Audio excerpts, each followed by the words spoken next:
The sun was a dying ember on the horizon, casting a faint glow over the cracked, thirsty earth of Willow Creek. Clara Hensley stood on the sagging porch of her family's farmhouse, her hands twisting the frayed hem of her cotton apron. The air was heavy with the scent of dust and despair, the kind that clung to everything in this forgotten corner of the plains. At 26, Clara was no stranger to loss. Her parents had been taken by fever 5 years prior, and the locusts had stripped her fields bare 2 summers before that. But the letter in her pocket, delivered by the post-rider that morning, was a different kind of weight. It was from the bank in Redstone, 30 miles east, and its words were as cold as the ink they were written in. Her father's old loans, compounded by her own desperate borrowing to keep the farm alive, were due in full by month's end. The sum was more than her land could ever yield, more than she could scrap together even if she sold every stick of furniture and every scrap of pride she had left. Foreclosure loomed like a storm cloud,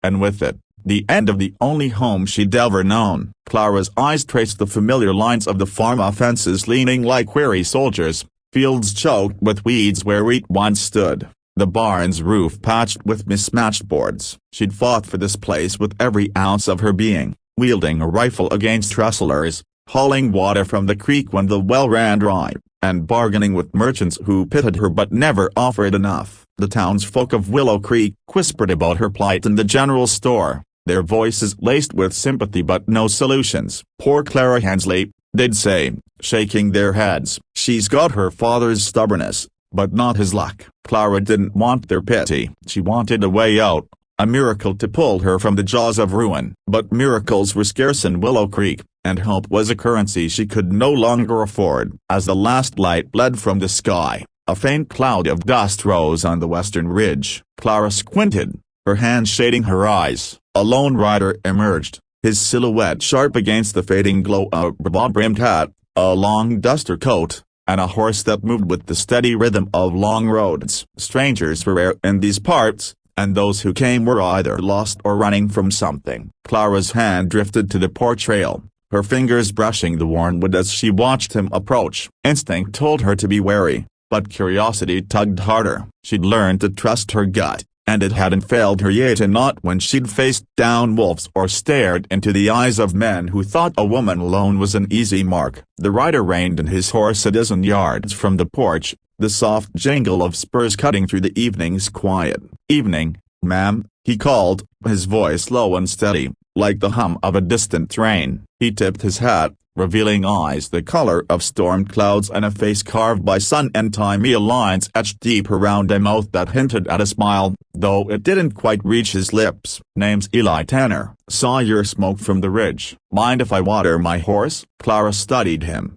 taking in the dust on his coat, the well-worn saddle, the revolver holstered low on his hip. He didn't carry the swagger of a troublemaker, but there was a weight to him, a quiet strength that spoke of roads traveled and secrets kept. "Help yourself," she said, nodding toward the trough by the barn. "Ain't much, but it's clean." Eli dismounted with the ease of a man who'd spent more years in the saddle than on solid ground. He led his horse, a sturdy bay with a white blaze, to the trough, his movements deliberate, unhurried. As the horse drank, he glanced around, taking in the sagging fences, the barren fields, the faint lines of worry etched onto Clara's face. "Rough season," he said, not a question but an observation, his voice carrying the faintest trace of a drawl. "Rough life," Clara replied, her tone clipped but honest. She didn't owe this stranger her story, but something about his calm demeanor loosened the knot in her chest. Maybe it was the way he looked at her, and not with pity,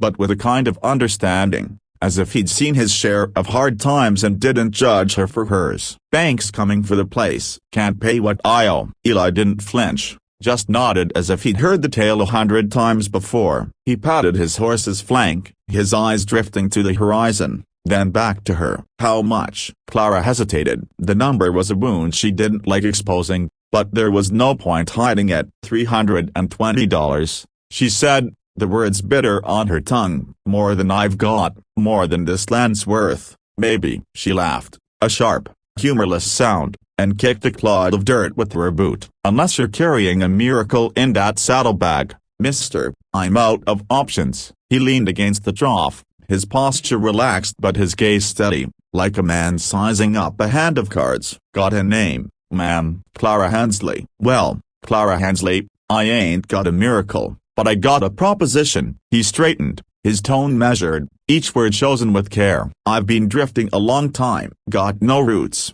no debts, but a bit of coin saved from bounty work and odd jobs. Enough to settle your tab, I reckon. Marry me, and I'll clear it. You keep your land, I get a place to rest my boots." Clara's breath caught, her heart stumbling over the words. She stared at him, searching for a lie in those storm-gray eyes, but found only sincerity, or at least, the closest thing to it a man like him could offer. "You don't even know me," she said, her voice barely above a whisper. "Don't need to know a woman's whole story to see she's got grit," he replied, his gaze unwavering. "You're fighting for this place. That's enough for me." He shrugged, a faint smile tugging at the corner of his mouth. "Ain't promising love, just a partnership. We both get something out of it." Clara turned away, her eyes sweeping the land that had shaped Kira, every furrow, every fence post, every memory of her parents' laughter and her own solitary tears. The thought of losing it was a knife in her gut, sharper than the idea of tying herself to a stranger. Eli Tanner wasn't offering a fairy tale, but he was offering a chance, a lifeline she could grab before the bank swallowed her whole. She thought of the nights she'd spent alone, the weight of the farm pressing down on her, the silence that had grown louder with each passing year. Could she share this life with the man she'd just met? Could she trust him to keep his word? "And if I say no?" she asked, turning back to face him, her chin lifted in defiance. "Then I ride on, and you fight your fight alone." His voice held no judgment, no pressure, just the plain truth, laid out like a map for her to read. Clara's hands tightened on the porch rail, her knuckles whitening. She thought of the bank's letter, the ticking clock, the empty fields that mocked her every effort. She thought of her father's voice, rough but kind, telling her to hold fast to what mattered. This land was all she had left of him, of her mother, of the life they'd built together. Losing it would be like losing them all over again. Eli's offer was a gamble, but so was everything else in this unforgiving place. "All right," she said finally, her voice steady despite the tremor in her chest. "But this ain't a debt I owe you after. We're square, you and me." "Fair enough," Eli said, extending a hand. His palm was rough, calloused from years of reins and ropes,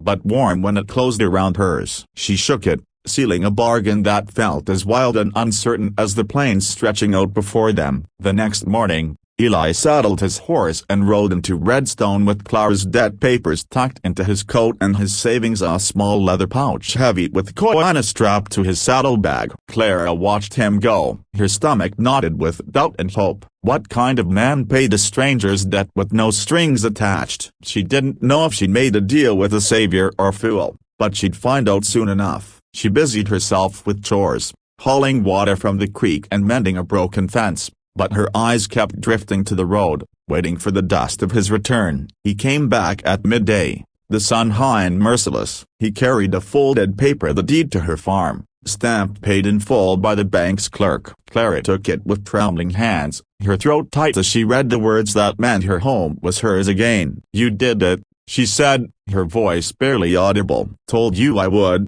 Eli replied, dismounting. He didn't smile, but there was a lightness in his eyes, a spark that hadn't been there the night before. They married that afternoon in Redstone's courthouse, a squat brick building that smelled of ink and old wood. The clerk, a wiry man with spectacles perched on his nose, raised an eyebrow at the hasty union but said nothing as he filled out the certificate. Clara wore her mother's old dress, a faded blue calico that still held a faint scent of lavender, and Eli gave her a simple silver band he'd pulled from his pocket, its edges worn smooth by time. He didn't say where it came from, and she didn't ask. Some stories, she figured, could wait. The ride back to the farm was quiet, the weight of their new reality settling between them. Clara glanced at Eli, his profile sharp against the endless sky, and wondered what kind of life they'd build from this strange bargain. He wasn't her husband in the way the poets wrote about, not yet, but he'd given her back her land, and that was a debt she'd never forget, even if she'd promised to owe him nothing. The weeks that followed were a dance of caution and necessity. Eli stayed, as he'd said he would, and set to work with the quiet determination that matched Clara's own. He fixed the sagging fences, his hands deft with hammer and nailed, and dug irrigation channels to coax water from the creek to the parched fields. He taught Clara how to track game when their supplies ran low, his voice patient as he pointed out hoof prints and broken twigs. In return, she showed him how to plant seeds in soil that fought every effort to nurture it, and shared stories of her parents under the vast, starlit sky, tales of her father's booming laugh and her mother's gentle songs. They were strangers still, bound by a deal rather than devotion, but trust grew like the green shoots that began to pierce the earth after a rare spring rain. Eli's dry humor, a quick quips about the stubbornness of mules or the foolishness of bankers, drew reluctant smiles from Clara,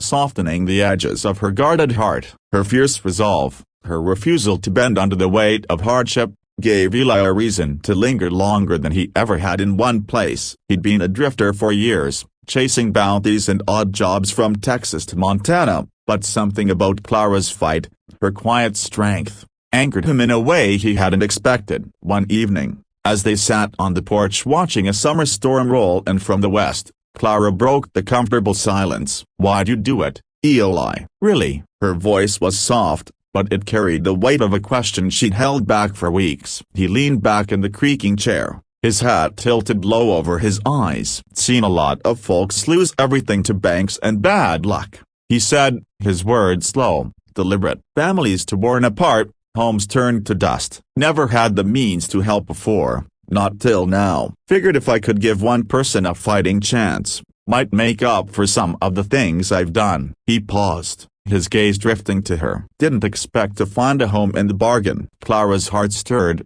a warmth she hadn't felt in years spreading through her chest. She looked at him, really looked, and saw not just the drifter who'd ridden into her life, but a man who'd chosen to stay when he could have kept moving. "You're not so bad for a drifter," she said, a smile tugging at her lips. "And you're more than this land, Clara Hensley," he replied, his voice soft but sure, like a promise he hadn't meant to make. The storm broke, rain drumming on the roof, and they sat in silence, the space between them no longer filled with caution but with something new, something unspoken but growing, like the crops in the fields they'd fought to save. The debt was gone, the farm was hers, and in Eli, Clara had found not just a name to sign on a paper, but a partner who saw her for all she was and chose to stand by her side. The road ahead was uncertain, but for the first time in years, Clara felt like she wasn't walking it alone.